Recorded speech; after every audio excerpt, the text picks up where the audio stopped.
Sodom bukan hanya tentang penyimpangan syahwat. Kota ini adalah definisi dari hilangnya kemanusiaan. Hukum rimba berlaku mutlak. Jika ada musafir yang lewat, mereka akan merampok hartanya, menelanjanginya, dan melakukan hal keji yang tak pantas disebutkan oleh lisan. Tak ada rasa malu. Mereka melakukannya di jalanan, di pasar, di tempat terbuka, disaksikan oleh anak-anak mereka sendiri. Di tengah kegelapan itu, hiduplah Nabi Lut alaihi salam.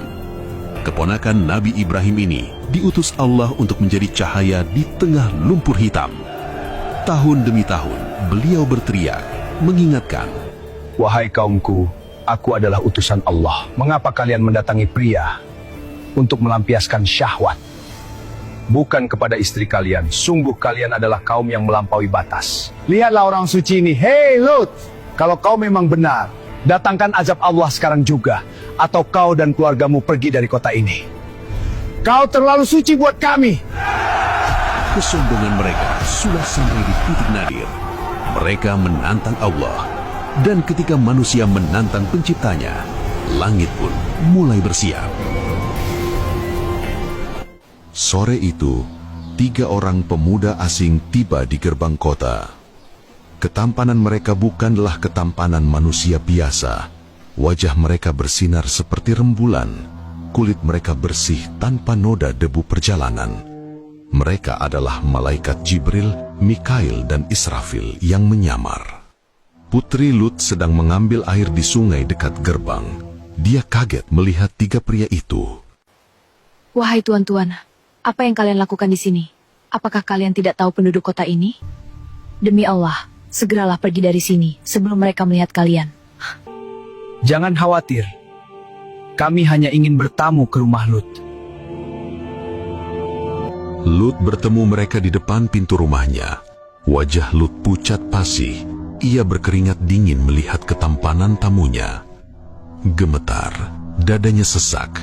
Ia tahu persis apa yang akan terjadi jika penduduk Sodom melihat pemuda-pemuda setampan ini.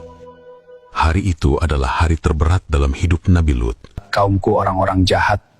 Ayo cepat masuk, jangan sampai mereka melihat. Istri Lut, Wa'ilah, mengintip dari balik tirai. Senyum licik muncul di wajahnya.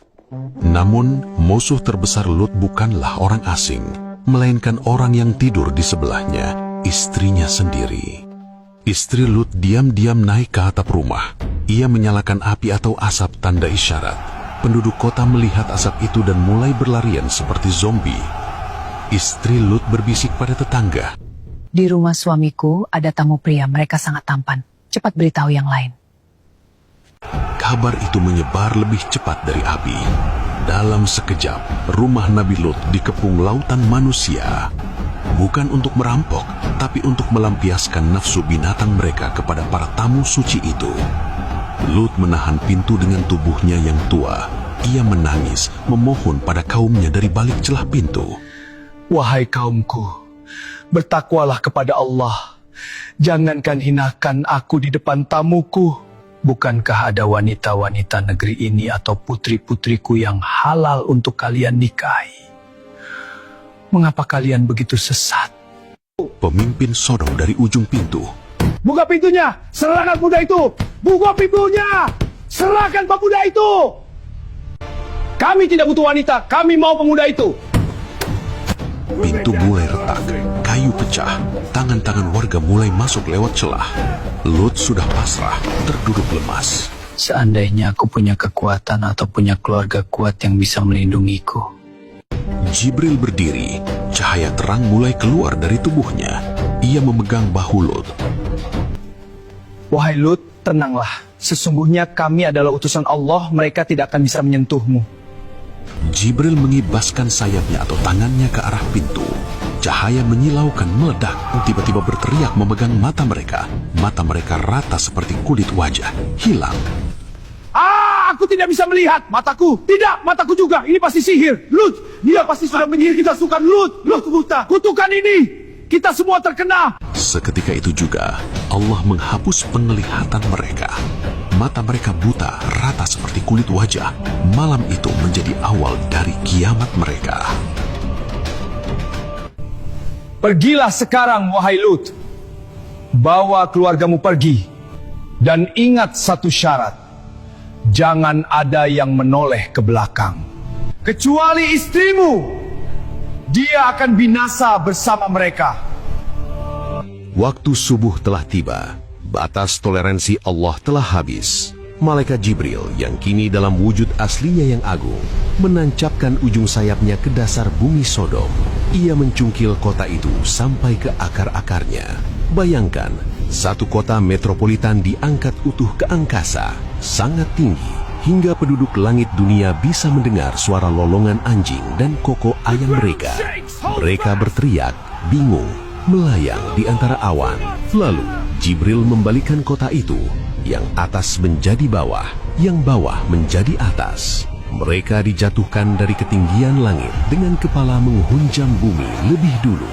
Belum cukup dengan itu, Allah menghujani mereka dengan batu dari tanah yang terbakar atau sijil. Batu-batu itu tidak meleset. Setiap batu tertulis nama pemiliknya, menghancurkan kepala mereka, meluluh lantakan tubuh mereka bersamaan dengan hantaman kota yang jatuh ke bumi. Istri Lut yang berjalan di belakang mendengar suara ledakan dahsyat. Dia melanggar perintah. Dia menoleh ke belakang. Oh, kaumku! Sebuah batu besar menghantamnya. Dia berubah menjadi tiang garam atau batu yang kaku. Kini Sodom telah hilang. Tempat itu kini menjadi laut mati. Danau yang airnya asin dan pahit seolah menyimpan air mata kepedihan azab Allah. Ia dibiarkan ada sampai hari ini sebagai tanda peringatan bagi manusia modern yang mencoba menghidupkan kembali dosa kaum Lut, bahwa azab Allah itu nyata, dan jika ia sudah murka, tidak ada teknologi, kekayaan, atau benteng yang bisa menyelamatkan kita. Semoga Allah melindungi kita dan keluarga kita dari fitnah akhir zaman. Wallahu a'lam bissawab.